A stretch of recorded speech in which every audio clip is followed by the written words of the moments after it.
Yo, what's up everybody? Mike Eckert here. So today I'm going to be bringing you another home workout you can do. This one's going to be one of my favorites. It's going to be for your core. And it's going to involve a little bit of equipment. So you will need a pull-up bar and some ab slings. If you have a freestanding pull-up bar, that's ideal. Gives you a little bit of room. It's nice and supported, so you know you're secure. You can use a door frame pull-up bar. It will support you because it can support your weight when you're doing pull-ups, so same principle. But you really want something like this. It doesn't even have to be a pull-up bar, but you do want something with a bar going across it, just so you have enough room to get the exercises done, because I'll be showing you a couple of movements that will, if something is in the way, like maybe a door frame or something like that, then it's going to make things a little more difficult for you, and you want that full range of motion going through. So along with a pull-up bar or some sort of apparatus to hang these from, you will need ab slings. And an ab sling, if you don't know, is just like a sling. If you were to hurt your shoulder or something, you put your arm through it like this, and you seat it on your arm in a very neutral position. I don't like to scoot it all the way back to my armpit, and I don't like to have it all the way up to my elbow. I like it right in the middle, just so I can work out everything symmetrically. It feels comfortable. And yeah. The purpose of having an ab sling is to make isolating your core in suspended core training more comfortable. Because you can hold on to the bar. You can literally take these out of the picture, hold on to the bar here, and then you see people doing cool windshield wipers, leg lifts, all that stuff.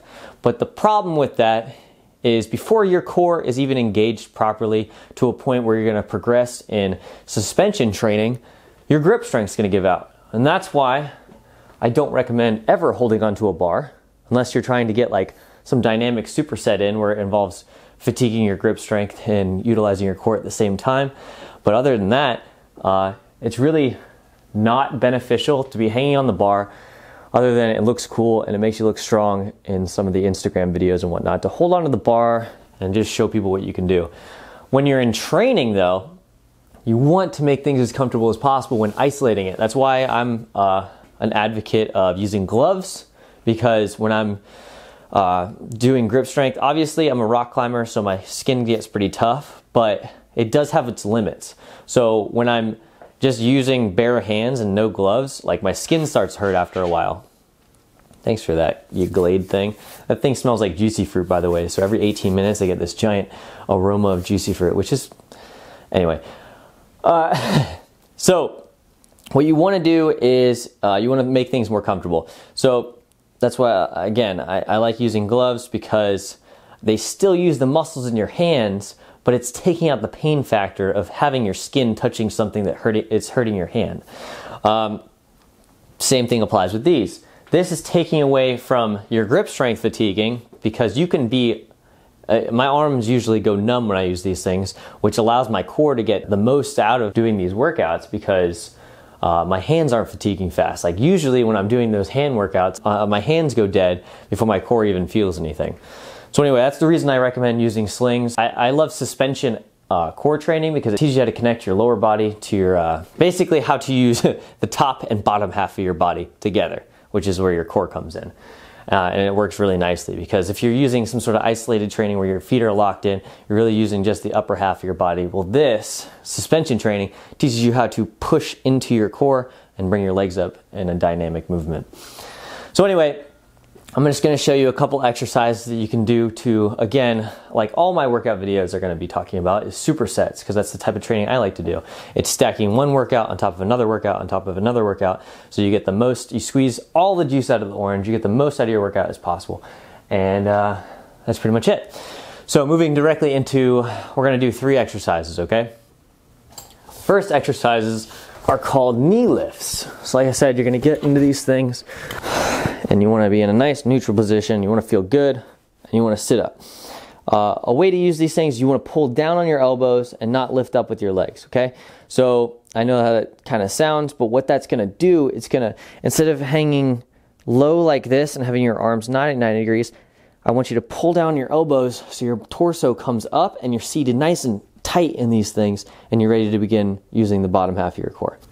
So what we're going to be doing is just a traditional knee lift. You can combine these with knee sits too, but we're going to be doing a knee lift. A knee lift looks like this. You want to lock into that core, you want to get your feet off the ground and bring your legs up slowly.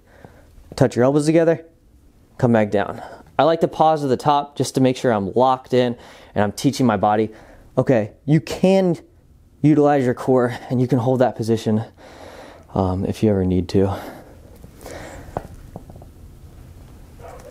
All right, that's a knee lift.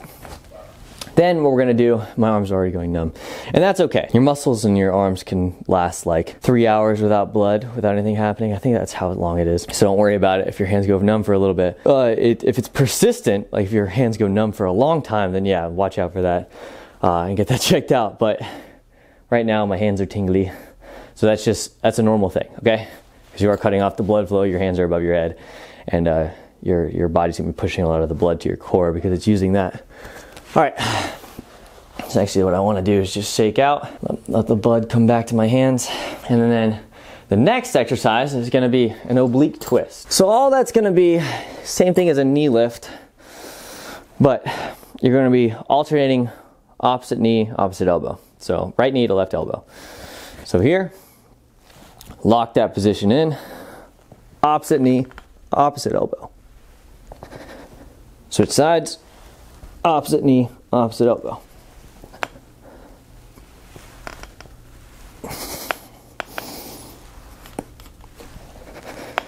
All right, those are oblique lifts. What that is designed to do is work out your obliques, obviously. And then it's also working in a traverse plane. So anything you can do in a traverse plane, which means just traversing from this plane across, is super beneficial, especially for your core, because it's such a dynamic muscle group, working out all of your rectus abdominis. To learn how to work together is going to make you extremely strong. And then the last exercise I'm going to show you is just a traditional leg lift.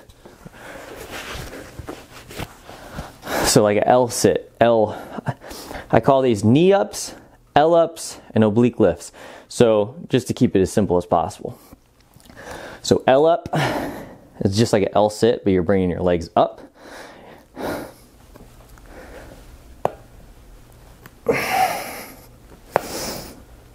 Keep your knees or your legs nice and straight. All right. Those are the 3 exercises I'm going to show you today, because I want you, if you're using these for the first time, or even if you're a master at these things, I'm going to teach you the fundamentals first so you can progress into the more advanced stuff, because I got like so many of these more advanced techniques that I'll show you that I want you to focus on the basics first, master those, and then do those for at least 2 weeks before moving to the next exercise, or adding, like throwing another exercise into the mix. The cool thing about these is once you master the fundamentals, all you have to do is just sprinkle a little, like one more exercise on top of it, and then you'll be able to change your workout completely. So I'll show you what a set looks like. It's very similar to how I set up all my other workouts. One workout stacked on top of another, on top of another. And so what I'll do is I'll just do 5 sets. I would do probably around 10 to 15 reps of each exercise, rest for about 90 to 120 seconds. So between 1.5 minutes to 2 minutes. And then I'd repeat that up to about 4 to 5 times. So 4 to 5 sets, about 30 to 40 reps total. And it's brutal. Oh yeah, one last thing is when you're moving through these exercises, I teach same speed up, same speed down. That means whatever movement or whatever speed you're going up with, you keep that same consistent speed in the eccentric phase as well. So concentric, eccentric. But you want to keep that same consistent speed. And if you can, pause at the top and then lower, okay? That's pretty much it. I'll show you what a one quick set looks like. And yeah. With suspension training, you want to make sure you're controlling all of the movements, okay? If you're really fatigued, you can kind of, to get the benefit of the workout, use a little bit of momentum to get up there. But when you're using suspension training, the point of it is to get all that control that I have is to really use slow and controlled movements. And what that's doing is it's recruiting more muscle neurons, so your body is learning how to recruit more motor units so you can use more muscle. Okay, that's why I'm not a big person, but I have a lot of strength. It's because I've taught my body to recruit as many motor units as possible without actually bulking more. So anyway, this is what the set looks like. We're gonna do 5, 5, and 5. So 5 knee ups. 1, 2, 3, 4, 5. 1, 1, 2, 2, 3, 3, 4, 4, 5, 5. 1, 2, 3, 4, 5. See, and even that small bit of workout, I mean, this is my rest period, in that small bit, it really started to burn towards the end there, even for someone as experienced as myself. Whew. So it's a good thing. I did just get back from a 5K, or a little less than a 5K run. But yeah, that's it. Those are the 3 fundamentals that I'm going to teach you right now, because I don't want to overload you with a bunch of shit, because then you're not going to pay attention to the fundamentals, which are the proper foundational building blocks to get you to that consistent success, okay? So you never plateau. That's it. These are the 3 simple things. So what we went over was arm placement on the bands, or the ab slings, the reason you want to use ab slings over hanging on the bar, the tension, so pulling down before you're moving up. We did knee ups, L ups, and oblique lifts, and then rest times, and then same speed up, same speed down. And that's pretty much it, okay? I want you to practice these 3 exercises, get yourself some ab slings, and start, literally, you'll see a 6-pack in a very small amount of time, since this is a very challenging thing.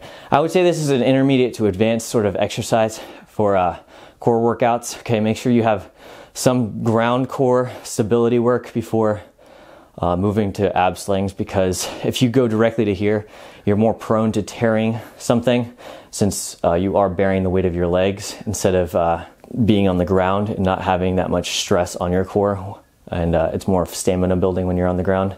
So just make sure you're training on the ground before you move to these.